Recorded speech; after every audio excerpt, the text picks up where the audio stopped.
tayo mag-secret file, ay ilike mo muna ang video na to at mag-subscribe na sa aming YouTube channel. Don't forget to click the notification bell para hindi ka nahuhuli sa latest episode ng DJ Rocky's Secret Files.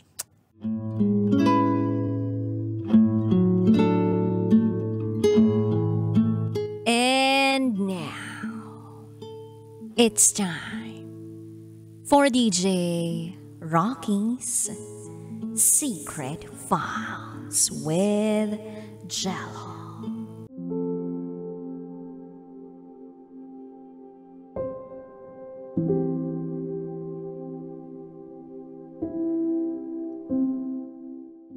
Na-in-love ako sa workmate ko kahit may partner na ako.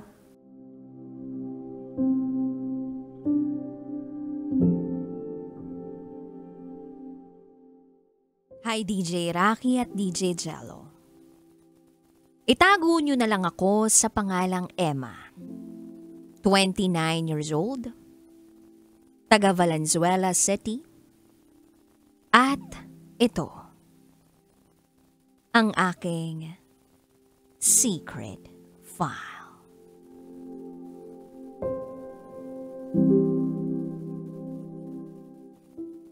Meron akong partner. 10 years na kami. At may 2 na rin kaming anak.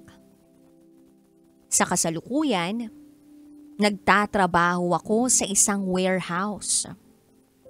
May mga hinahire ding extra workers ang management namin. Way back noong January, may nakilala akong extra worker na bagong salta lang. Taga Navotas siya. Itago na lang natin siya sa pangalang Ace. That time, na nagkakilala kaming 2, kakahil lang niya sa past relationship niya. Naging extra worker siya sa department namin. Kaya everyday namin siyang nakakasama. Hanggang sa naging kaibigan na rin namin siya. Marunong makisama si Ace. Mabait siya, DJ Rocky at DJ Jello. At dahil nga friendly siya, dumalas ang kwentuhan namin. Kung ano-ano na lang ang napag-uusapan namin. Hanggang sa sariling life stories na namin ang napag-uusapan. That time, sobrang seloso ng partner ko sa akin. Masyado siyang insensitive sa nararamdaman ko.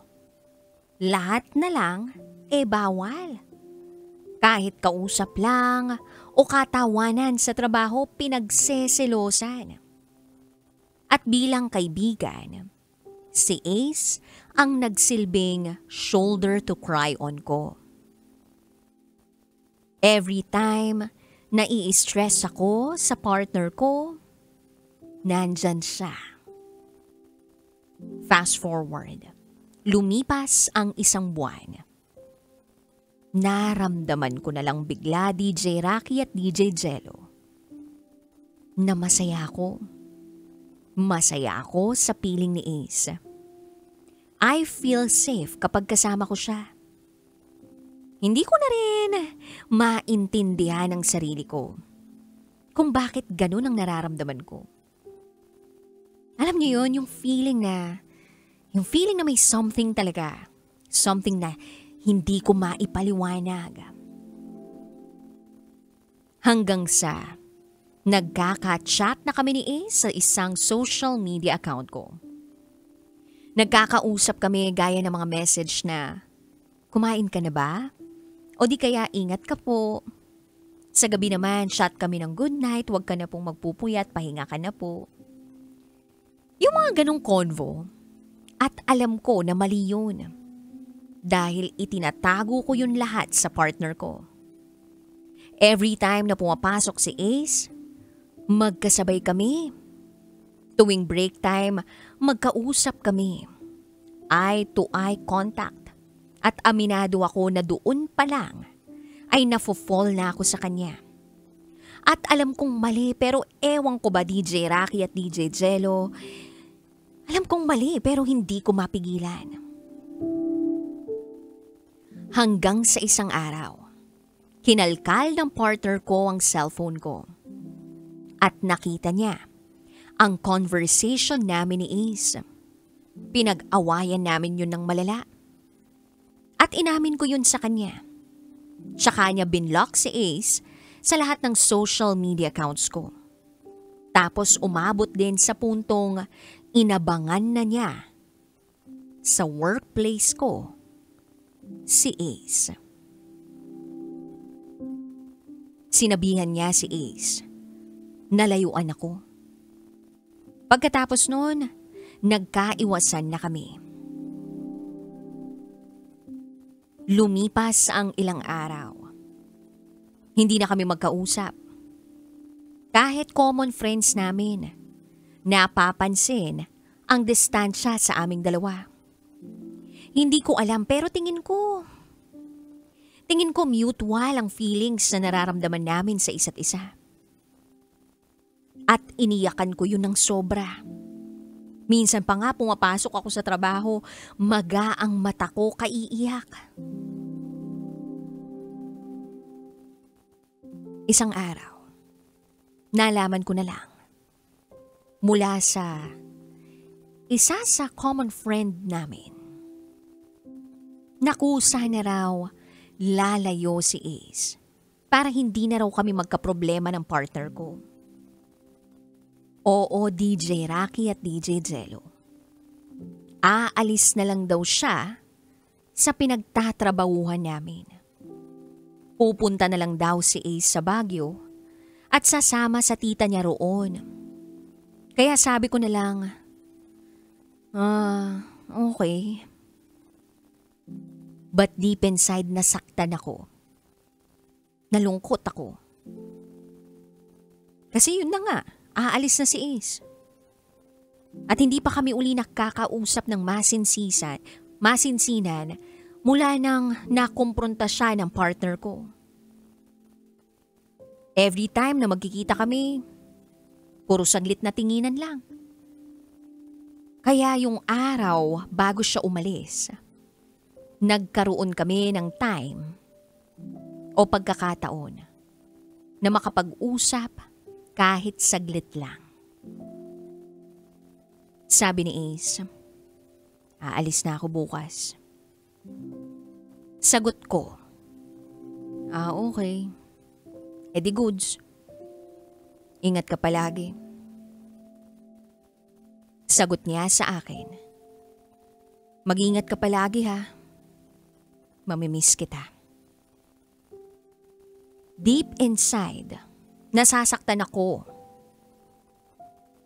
habang napapakinggan ko siyang nagsasalita. Kaya ang naisagot ko na lang sa kanya ay, ikaw rin, mag-iingat ka rin palagi. Ano palang gagawin mo dun sa Baguio? May work ka naman dito. Sagot niya sa akin, pinapasama kasi ako ng tita ko papunta ron. Doon na lang daw ako magtrabaho.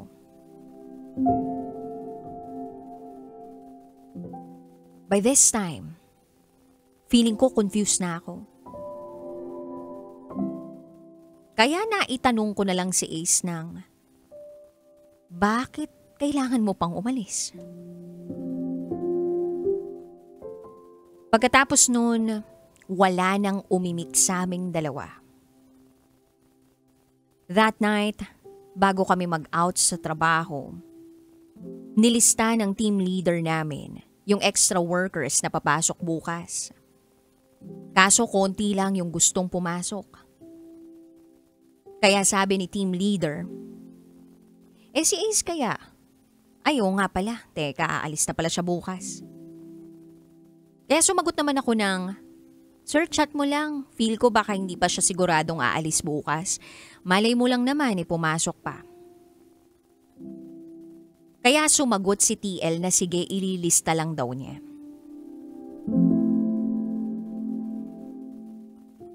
Kinaumagahan, pagpasok namin sa department namin, Nagulat ang mga workmate namin. Kasi ang alam talaga nila, aalis na itong si A sa araw na yun. But still, pumasok pa rin siya. Kasi nga alam ng workmates ko yung issue sa aming dalawa. Kaya nga binibiro siya ng workmates ko na ayaw niya raw talagang umalis kasi baka ma-miss niya raw ako. At sa totoo lang, DJ Rocky at DJ Jello, sobrang saya ng kalooban ko that day.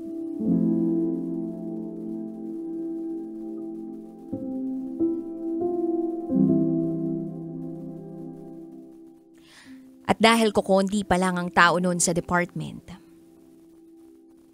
naglakas loob akong tanungin si Ace. Tanong ko sa kanya, "Uy, ba't di ka natuloy ngayon? Akala ko paalis ka na." Sabay tingin siya sa akin habang nasa harap ako ng computer. May halong ngiti at pagkaseryoso. Maya-maya pa'y lumapit siya sa akin. At dito na kumabog ang dibdib ko. DJ Rocky at DJ Jello, alam ko talaga sa sarili kong straight ako. Pero wala eh. Ibang klase ang koneksyon ko kay Ace na isang lesbian. At nung lumapit siya sa akin, dito na ako nagulat. Dahil hindi ko ina-expect ang mga salitang ibinulong sa akin ni Ace.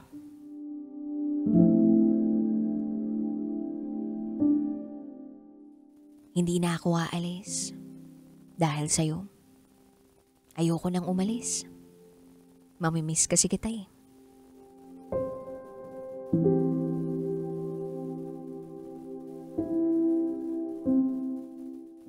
At doon na nagsimulang mas lumalim pa ang anumang meron kami ni Ace. Mas naging sweet siya sa akin. Lagi niya akong inaalalayan. Ina-update sa lahat ng mga nangyayari sa buhay niya. Ganon din naman ako sa kanya. At alam yun ng common friends namin. Tuwing pumapasok siya, tinatanong niya ako kung ano raw ang gusto ko. At mamaya, ibibigay niya ang mga simpleng hiling o gusto ko. DJ Rocky at DJ Jello, maalaga niya.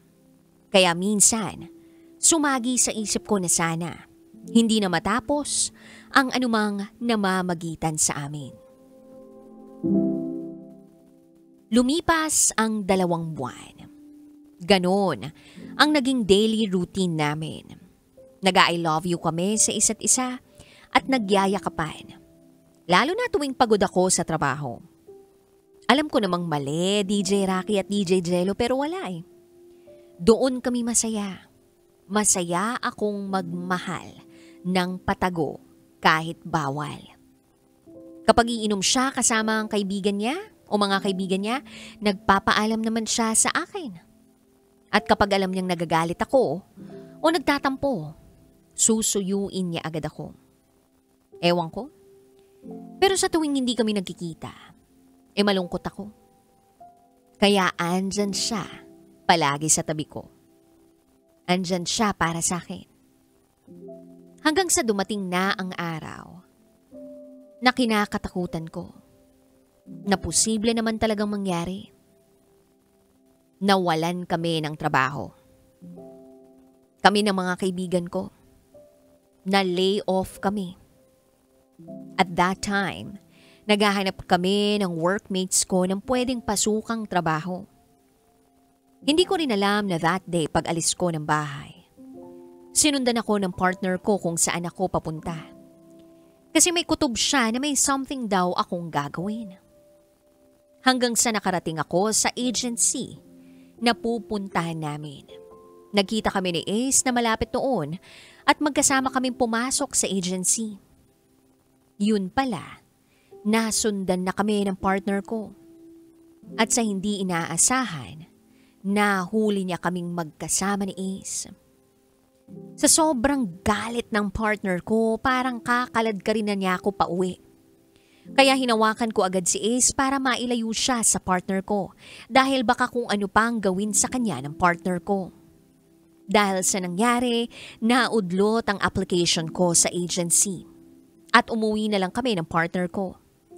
Pagdating sa bahay, nag-aaway pa rin kaming dalawa.